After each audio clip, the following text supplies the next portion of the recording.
Hi, everybody. Welcome back to Dear God, Dear Star.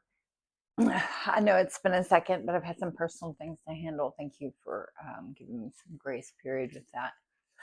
Um, I'm going to pick up about 10 years down the road from where I left off. So I was about 18 when I had my first encounter with God. And then um, moving forward, I didn't.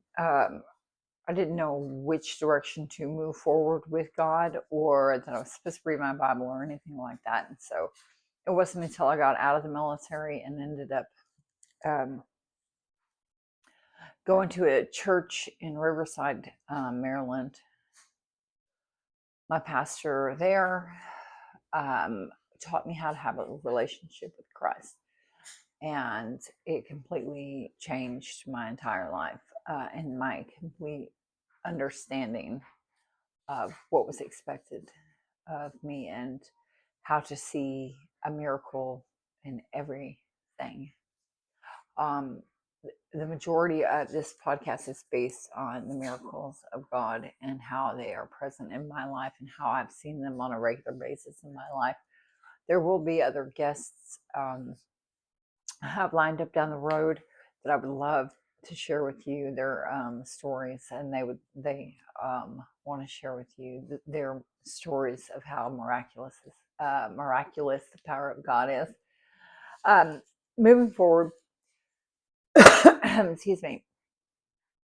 Um, I had it was Thanksgiving. I separated from the man that I was with, and me and my daughter had went to my brother's girlfriend's house. I went to Walmart to get some diapers, and on the way back, I just kept thinking, well, it's about to be winter in Maryland, and I don't really have anywhere to go. Yes, I have a car. Yes, I have a job and everything like that, and I have friends and people, things like that. But I just really wasn't in a position to just jump into going and getting another place or anything right then. And I kept thinking, God, why would you tell me not to be with this person? It's not that they were bad to us; they weren't horrible to us or anything like that. They weren't, but I clearly heard God tell me not to go back to this individual. It wasn't supposed to be that way. Don't go back to him. So um, I was praying on the way back. There was a one-lane underpass. I had to wait for some cars to come this way, and I was crying. I was a little hysterical. I was thinking, okay, this can't possibly be right. I'm going to go back to him tomorrow. I'm going to go back. And then I was praying, and I said, God, I said, I cannot believe that this is the circumstance that you would want for me. So I need to know that what I'm doing is right. I need to literally know that you're telling me that I'm right by not going back to this person, or I'm going to go back to them tomorrow. And I said, not only that, but I mean, I'm going to need a sign. I don't know, a big yellow sign saying star. It's right. I'm right. And the cars finished coming this way, and I went under the underpass, and there it was on the right side of the road, a big yellow sign, and it said Star Right Road. And I pulled over and I took a picture of it, and then I went and got my daughter and prayed more and said, God, okay, now that you're telling me that I am right, that I'm not supposed to go, and that I am hearing your voice, make a way, make a way. And so the next day, I got a call from a friend of mine that I used to work with. We had both been laid off from a company that went bankrupt, and we both went and got other jobs. And she had heard the situation somehow and asked me if I wanted to come stay with her because her husband had moved to San Antonio 6 months prior, and she had to stay behind to sell the house. So with that situation, she was at this, 4-bedroom house with these dogs and everything by herself. And it was conveniently located to my work and everything. And so I ended up going and staying with her. And at work one day, I got a call from my ex-husband, and he had literally told me that if I cared, then I would be in Texas and not in Maryland. And at that point in time, I didn't hear him telling me that. I felt such a pull and a conviction from the Holy Spirit, that I was like, I don't even have to be on the same page as this man to understand that that's God telling me from the mouth of my enemy. And he really wasn't my enemy, but we weren't on the same page at all. And so I just kept thinking, let me pray about this. And I kept praying, and I was like, I know God is telling me, I don't want to go back to Texas, but I know that God is telling me that I need to go to Texas. And in the process of all of this, I was seeing my pastor once a month. He was mentoring me in my relationship with God. And that weekend, after all this transpired, I went and talked to him about everything. And he's like, wow, that's very powerful.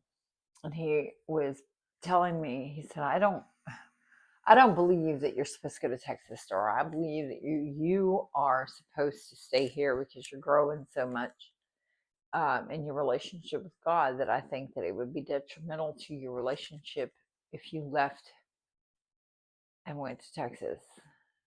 Um, and I said, I don't want to go to Texas, but I really, I hear him telling me that I need to go to Texas. And he said, all right, well, if that's what you truly believe, then we're going to say a prayer. And if, and we're going to be very specific again, that if this thing happens, then you're going to go to Texas. And if it doesn't, then you're going to stay. And so I agreed, and I allowed him to pray. And he prayed that the lady who had been trying to sell her house, if she sold her house within 2 weeks, then I would go to Texas, and that he would help me get there. Um, I And if she didn't, that I would stay, and no questions asked. I would just stay, because then I would be understanding that that was the will of God. That was very specific about what needed to happen. And um, then there was after our prayer, there was a knock at the door, and so he went and answered the back door of the church. And as soon as he left, I got a phone call from her. And then when he came back in, I said, you are not going to believe this. I said, I just got a call from her. And he said, she sold the house. And I said, yes, God listens. And to the details, he's in that he's very specific in answering prayers. You can see miracles every moment if you just be specific. Not just God, heal my body. Be very specific. Ask for very specific things. Pray with expectation. It is astounding what kind of relationship you can have with God if you stay in constant contact with Him, and constant um, uh, stay in the words. You understand God's voice and what lines up with God versus the world, because then you understand the signs. Um, every sign is still a miracle. Every um, it is very specific miracle just for you. And um, there is power in prayer. I never understood um, how to trust God until I understood having a relationship with Him and how to pray. And um, and then I could visibly see the evidence of what was transpiring based on my conversations alone with Him. Stay in constant conversation with God. It says to pray without ceasing in the Bible. And I truly believe that is all that is. He is my best friend. I talk to him constantly, all day, every day, out loud, in my heart, in my mind, all kinds of places. It doesn't matter where it is. I pray. It doesn't matter who's listening. And I am uh, constantly praying for other people. So if you know me and you want me to pray for you, prayer works. But you can see the miracles of God in every prayer. Just pay attention. Thank you.